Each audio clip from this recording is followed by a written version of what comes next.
Restons toujours dans le même ordre d'idées. Clôture dimanche 8 mars de la deuxième grande convention de femmes habiles de Christ de l'église Plantation de la gloire de l'Éternel EPG, placée sous le thème Femmes en mission selon les générations.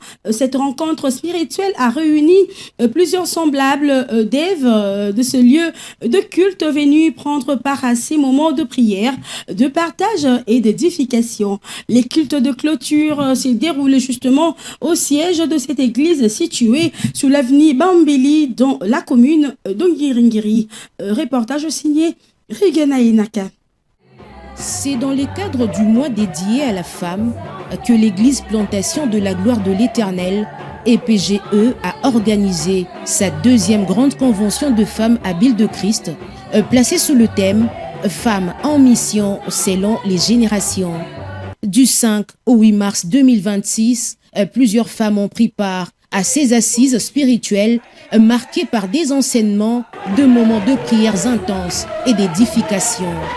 À travers différentes interventions, les femmes de cette église ont été exhortées à marquer leur génération en restant attachées aux valeurs chrétiennes. Telle mère, telle fille.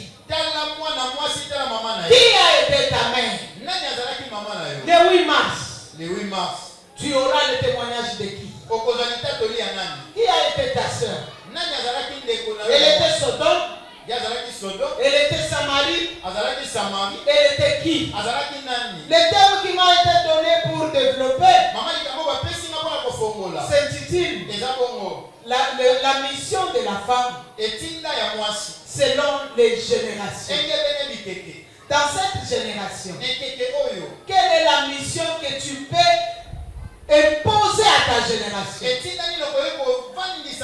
Tu feras comme ta mère. Dis à ta voisine, dis à ton voisin que ta mère n'est pas de cette génération. Parce que chaque mission a sa génération. Parce que chaque mission a sa génération.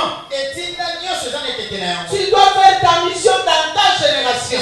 Satisfaite de la réussite de cette convention, la révérende Lily Lajoangalula, pasteur responsable de l'Église, a invité les femmes à faire preuve des consciences et des responsabilités afin d'impacter positivement la société et leur entourage.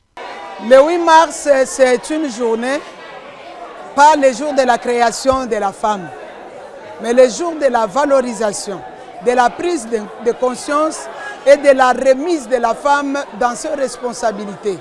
Parce qu'au début, avec la conscience et la loi, l'homme avait placé la femme entre un homme en prison et un homme libre dans son bureau.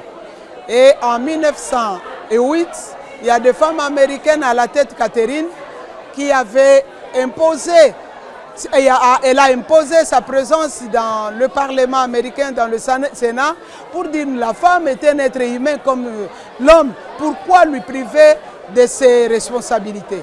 C'était vraiment formidable. Je regrette pour les mamans qui ont raté cette opportunité. Cette fois-ci, la deuxième convention des femmes habiles de Christ, on nous a donné un thème, d'abord un bon thème, femme, la mission de la femme dans sa génération. Pour nous dire que chaque femme a une mission dans une génération quelconque. Cette génération de TikTok, cette génération de Facebook, cette génération de YouTube. Quelle est alors la mission de la femme? On nous a amené dans la Bible pour nous montrer la mission de Sarah dans sa génération, de Rebecca, la mission de Jochebed, de la maman de Moïse, de Séphora, l'épouse de Moïse, la mission de Anne, de Déborah. On nous a parlé de la mission de Marie de Magdala, la mission de Marie, mère de Jésus, et la mission des femmes de cette génération, comme Lily Lajoie que je suis. Nous sommes dans une période où tout est connu, tout passe par YouTube, tout passe par TikTok, tout est connu, il n'y a pas de secret. Quelle est alors notre mission dans cette génération? Et nous avons dit, insisté, que chaque personne a une mission dans sa génération. Les cultes des clôtures s'est achevé dans une ambiance de louanges et d'adoration, marquant ainsi la fin de cette convention consacrée au renforcement de la mission et du rôle de la femme chrétienne. Pour rappel, l'église Plantation de la gloire de l'Éternel est situé au numéro 180 de l'avenue Bambili, quartier Sayo, référence parking Molar dans la commune de Ngiringiri.